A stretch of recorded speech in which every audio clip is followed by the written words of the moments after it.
What's up, LEGO builders? After months of brutal urban warfare between the HADF and Protectorate forces, the battle for Moenia Prime is finally coming to an end. I've spent so long setting this up, and now it's time to see if all that groundwork is going to pay off. But before I can showcase a battle in a city, I need to finish building that city. So the first half of the video will be a city update, and the second half will be all-out LEGO war. If you're ready to see who wins, don't forget to open fire on that like button, and let's get building. It wouldn't be a city update without a plateau being built. The fact that I decided to raise the entire city up on massive foundations meant that I probably spent more time building these than actual buildings and other city-related things. So I really hope this choice pays off in the finale and helps cement in that futuristic vibe. Luckily, these aren't super challenging to build, just time-consuming and boring, which is probably part of the reason this city has taken so long.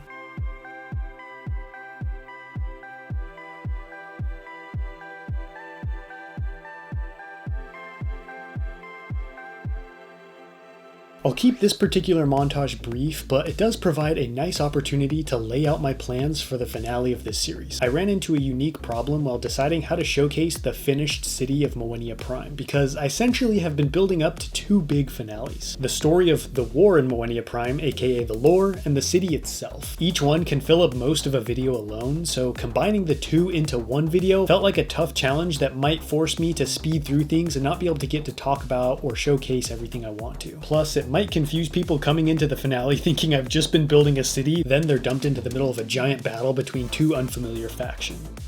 So I decided to split the finale into two parts. This video will be the conclusion of the battle between the HADF and Protectorate forces, and next week will be the finale of the actual mock, Moenia Prime. That way I can really take my time and show the whole city coming together and its many details and fun builds without trying to lore dump too much. But don't worry, you're still getting an epic battle today. Alright, back to the build. This particular plateau will hold the final apartment building. The one we learned belongs to the Dendrobates, an aggressive gang that was recruited to work for the HADF. This is one of the biggest buildings in the mock, boasting of multiple interiors like this lobby and apartment rooms, but it's still not done. It needs some milk. I mean, it needs a roof. I did build the frame for one a while ago, but had to wait because I ran out of tile. Now it's got nice patches of algae or moss growing on it, as well as a tasteful bit of graffiti just for fun. I want the roof to act as a gathering area or public space, so I'm walling it off for a bit of privacy and then adding some drainage so it doesn't flood during a bad rainstorm. I sprinkled some dark orange plate into the walls because this place is old. Rust and other corrosion has begun to eat away at this once picturesque structure. Hopefully, if the war is won, Moenia Prime's government will throw some serious coin into cleanup projects and maybe some construction mechs to get the city back to its former glory. And shout out to Francis5035 with the great suggestion to add a garden on the roof. Some of the tenants of this building have repurposed old crates into vibrant little garden boxes holding food and flowers. That plateau is all finished, and surprise, I didn't build just one, but two plateaus. That concludes all the plateau work, as this one will hold the final building in the mock, the police station. This one is closer to Lantern Industries and the bulk of the fighting, so it's got some battle damage on one corner while the top is dominated by a set of massive steps. These will lead up to the building, which ironically is the last building to get its plateau, even though it was the first one I ever built. It feels so good to slide these chunks into place. As the two tallest structures in the city, they really spike the average height of the skyline, and everything feels much more snug and crowded, just like an actual city. They also finalized the grid pattern with the final plateau, Lantern Industries resting at the edge of the mock.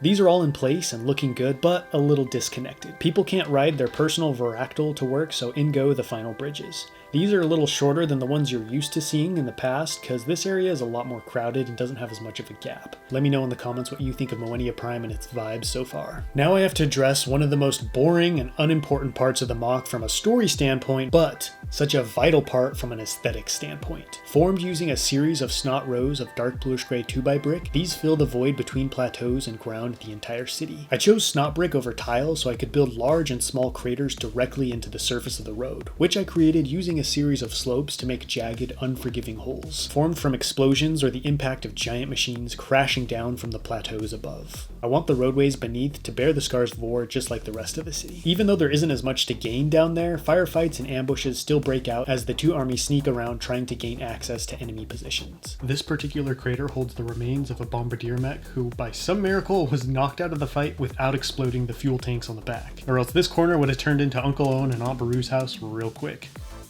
As anticlimactic as this may seem, that's basically it for the city. Not making a video last week allowed me to get so much progress done and propel this series to the finish line. Now, the only thing standing between us and the finale is Moenia Prime's populace. I've slowly built up a sizable group of citizens who will be scattered throughout the Mach, running, hiding, or just going about their day. It may be wartime, but they still gotta eat. I also need to place all the HADF and Protectorate infantry units. I've got so many Sentinel robots and HADF soldiers who are about to clash one last time in this epic conclusion to the battle for Moenia Prime.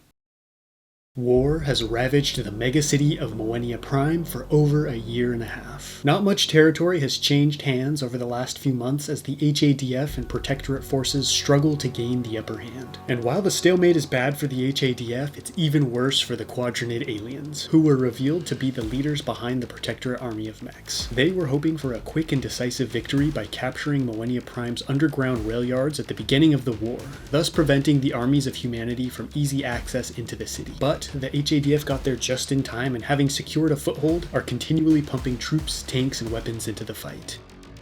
And while very outmatched tech-wise, their weight of numbers and mighty tanks are threatening to drain the Protectorate's dwindling resources dry. With victory becoming increasingly unlikely and time running out, the Quadranids have turned to Plan B, which has been gathering in the abandoned farming district. Things weren't looking great for the HADF though. More protests and civil unrest have hit the city, threatening to topple what little balance and control remains. There was a plan to bomb Lantern Industries, the perceived headquarters of the Protectorate army, but after a shocking revelation that aliens and their tech were hiding in its basements, the idea of bombing all of that potential knowledge and technology into oblivion just didn't make sense. Plus, a military bombing their own city would only fuel more unrest, so the HADF dug in and prepared to slug this one out. But things have been feeling a little too quiet this past week. It felt like now is the time to strike. Gathering all troops, tanks, and aircraft possible, the HADF prepared for one last assault on Lantern Industries. Then, as the LRACs were being loaded up, the unthinkable happens. A panicked call comes into HQ from the defensive city walls that encircle Moenia Prime. Sir, multiple unidentified hostiles have breached the western curve and are invading the city.